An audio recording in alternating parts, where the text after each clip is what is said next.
ইসলাম ধর্মের শিক্ষা সম্পর্কে আমার একটি সন্দেহ আছে। যদিও বলা হয় যে এটা ইখলাসের সাথে করা হয়, আমার মতে এটিকে ইবাদতের নামে অন্য কোনো উদ্দেশ্যে ব্যবহার করা হতে পারে। এবং আমার মনে হয় আমি ভাগ্যবান যে আমি একজন খ্রিস্টান নারী। আমাকে তথ্যসূত্র দিন, ব্যাস। বয়ান দেবেন না। বাইবেলের একটি মাত্র শ্লোক দেখান যেখানে বলা আছে কেবল একজন নারীকে বিয়ে করতে হবে। যদি জানেন বলুন, যদি না জানেন বলুন যে আপনি জানেন না। বয়ান দেবেন না।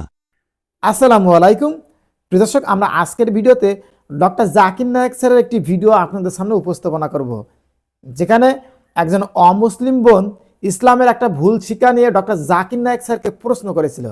চলুন আমরা একটু দেখে আসি যে সেই অমুসলিম বোন তিনি ইসলামের ভিতরে কি ভুল শিক্ষা পেয়েছিল এবং ডক্টর জাকির নায়েক স্যার তিনি কিভাবে সেই প্রশ্নের উত্তর দিয়েছিল তাদের ধর্মগ্রন্থ এবং আমাদের ধর্মগ্রন্থ দিয়ে। চলুন আমরা পুরো ভিডিওটা একটু দেখে আসি। তো আপনি কি অমুসলিম নাকি মুসলিম? অমুসলিম। অমুসলিম। আমি খ্রিস্টান। খ্রিস্টান। হ্যাঁ, বলুন। আমার নাম এন্না। আমি একজন প্রাইভেট কর্মচারী।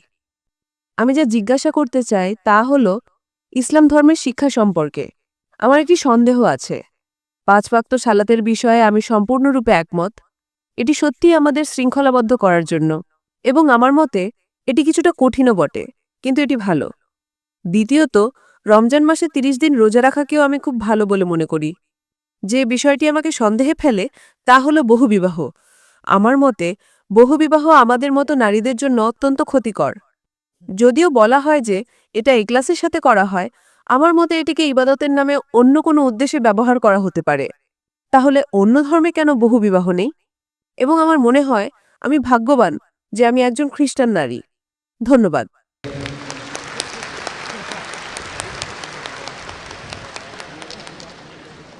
আমি যদি প্রশ্নটি সঠিকভাবে শুনে থাকি, তাহলে বোনের প্রশ্ন হলো তিনি ইসলামের বহুবিবাহ প্রথার সাথে একমত নন। হ্যাঁ। অন্য ধর্মে বহুবিবাহ নেই, তিনি এটাই বলেছেন, তাই তো? হ্যাঁ। বোন, প্রথমে আপনাকে বলি, এই পৃথিবীতে এমন কোনো ধর্মগ্রন্থ নেই যা শুধুমাত্র একজনকে বিয়ে করার কথা বলে, একমাত্র কোরআন ছাড়া।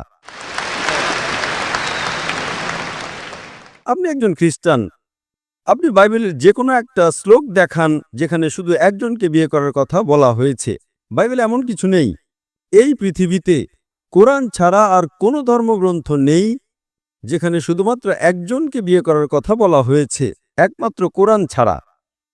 আপনি বাইবেল পড়ুন, বাইবেলের কোথাও বলা নেই যে আপনার কেবল একজন স্ত্রীকেই বিয়ে করা উচিত। আপনি কি দেখাতে পারবেন, বোন? আমি শুধু এটাই জানি যে ঈশ্বর যাকে একত্রিত করেছেন মানুষ যেন তাকে বিচ্ছিন্ন না করে মৃত্যু ছাড়া। শুধু এটুকুই। আমাকে তথ্যসূত্র দিন, বয়ান দেবেন না।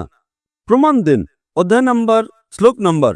আমি যেমন বলি, এফিসিয়েন্স অধ্যায় 5 শ্লোক 18 মদ্যপান করো না, প্রভাবস অধ্যায় 24 শ্লোক 1। আমাকে তথ্যসূত্র দিন, ব্যাস। বয়ান দেবেন না। বাইবেলের একটি মাত্র শ্লোক দেখান যেখানে বলা আছে কেবল একজন নারীকে বিয়ে করতে হবে। যদি জানেন বলুন, যদি না জানেন বলুন যে আপনি জানেন না। বয়ান দেবেন না। ঠিক আছে। বোন, আমি বাইবেলের একজন ছাত্র। পৃথিবীতে এমন কোনো হিন্দু ধর্মগ্রন্থ নেই, কোনো বেদ বা ভাগবত গীতার কোথাও বলা নেই যে কেবল একজনকে বিয়ে করতে হবে। পৃথিবীর বুকে একমাত্র ধর্মগ্রন্থ যা কেবলমাত্র একজনকে বিয়ে করার কথা বলে তা হলো কোরআন। আমি আপনাকে বহুবিবাহের উত্তর দেব। প্রথমে আপনাকে আমি সংশোধন করতে চাই। এখন আমি আপনার মূল প্রশ্নে আসছি। বোন, আপনি স্ক্রিনে দেখতে পারেন, অনুবাদ স্ক্রিনে দেখাবে। প্রথমত কোরআন সূরা নিসায় অধ্যায় 4 আয়াত 3 বলছে, তোমরা তোমাদের পছন্দের নারীদের বিয়ে করতে পারো 2, 3 বা 4 জনকে, কিন্তু যদি তোমরা ন্যায় বিচার করতে না পারো তবে কেবল একজনকে বিয়ে করো। এই বাক্যটি যে যদি ন্যায় বিচার করতে না পারো তবে কেবল একজনকে বিয়ে করো, এটি শুধুমাত্র বোন। বোন, আপনি কি স্ক্রিনটা পড়তে পারছেন? ওনাকে বলুন কথা না বলতে, ওনাকে বলুন স্ক্রিনটি পড়তে। বোন, আপনি যদি ইংরেজি বুঝেন আমাকে সরাসরি শুনেন, যদি না বুঝেন দয়া করে স্ক্রিনে দেখুন। কেন আপনি অন্যদের সাথে কথা বলছেন, এর যুক্তি কি? আমাকে দেখবেন না, স্ক্রিনে দেখুন। আমি স্ক্রিনেও আছি। হ্যাঁ, অনুবাদ তো চলছে, তাই না? অনুবাদ কি ঠিক আছে? সঠিক। Hope the translator is doing a good job. Huh? So sister, don't talk with the other sister. She will not give the answer. I'm here. Okay? তো এখন বহুবিবাহ নিয়ে আপনার প্রশ্নের উত্তরে আসি। হিন্দু ধর্মগ্রন্থে রামায়ণে শ্রীরামের পিতা রাজা দশরথের কথা পড়লে দেখবেন তার একাধিক স্ত্রী ছিল। যদি আপনি মহাভারত পড়েন, বোন স্ক্রিনে দেখুন, হ্যাঁ হ্যাঁ। যদি মহাভারত পড়েন, শ্রীকৃষ্ণের কতজন স্ত্রী ছিল? 2 জন, 4 জন, 100, 1000, 16,108 জন স্ত্রী ছিল। শ্রীকৃষ্ণের 16,108 জন স্ত্রী ছিল, তাহলে মুসলমানরা সর্বোচ্চ 4 জন রাখতে পারবে না কেন? যদি আপনি বাইবেল পড়েন, বাইবেল অনুসারে আব্রাহামের 3 জন স্ত্রী ছিল, সলোমনের 700 জন স্ত্রী ছিল। বোন, আপনি কি খ্রিস্টান? তিনি খ্রিস্টান। হ্যাঁ। সলোমনের 700 জন স্ত্রী ছিল, আব্রাহামের 3 জন স্ত্রী ছিল। বাইবেলের কোথাও বলার নেই কেবল একজনকে বিয়ে করার কথা, কোথাও নেই। কিন্তু কোরআন বলছে সূরা নিসা অধ্যায় নম্বর 4 আয়াত নম্বর 3-এ, তোমাদের পছন্দের নারীদের বিয়ে করো 2, 3 বা 4 জনকে, কিন্তু যদি ন্যায় বিচার করতে না পারো তবে কেবল একজনকেই বিয়ে করো।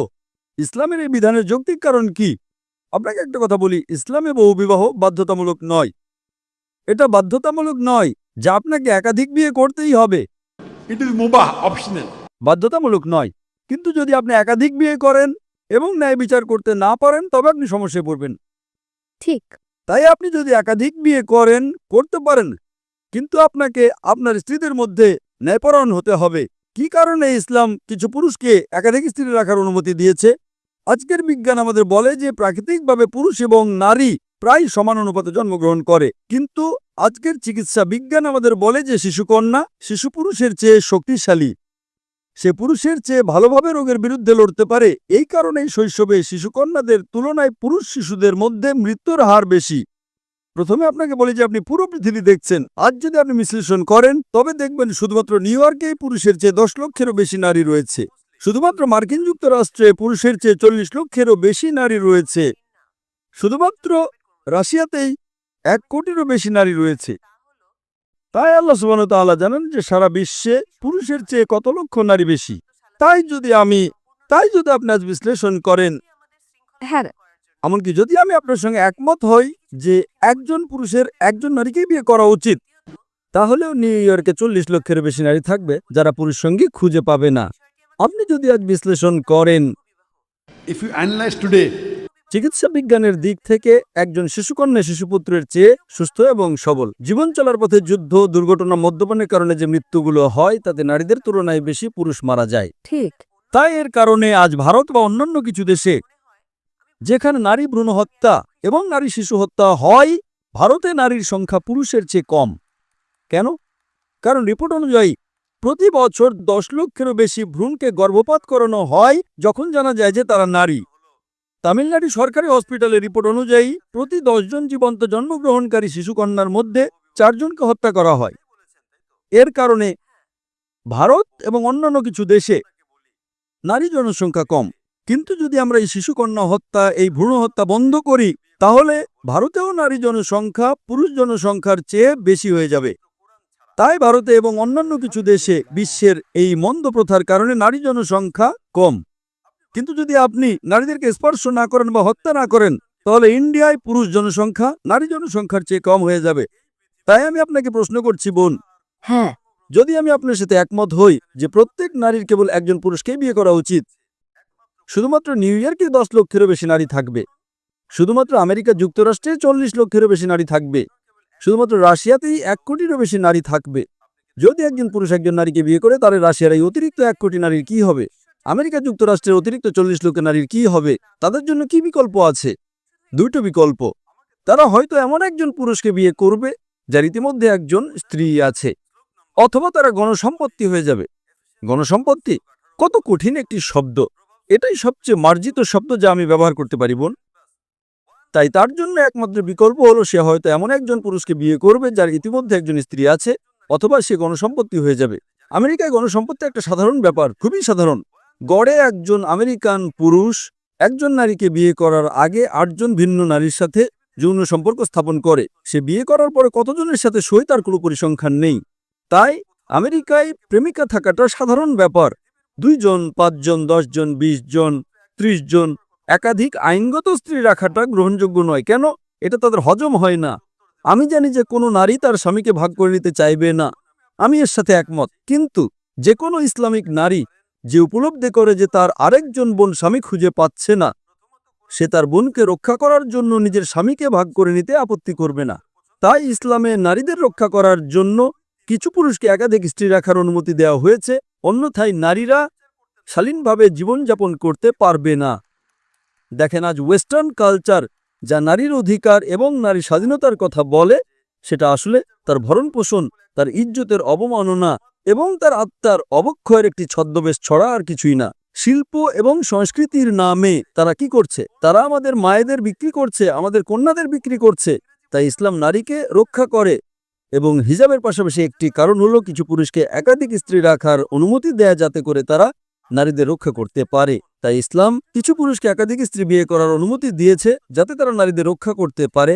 এবং আরো বিস্তারিত উত্তরের জন্য আপনি আমার ভিডিও ক্যাসেট ইসলামের নারীর অধিকার আধুনিকতার নাকি সেকেলে দেখতে পারেন। আশা করি এটি আপনার প্রশ্নের উত্তর, বোন। আপনাকে অনেক ধন্যবাদ।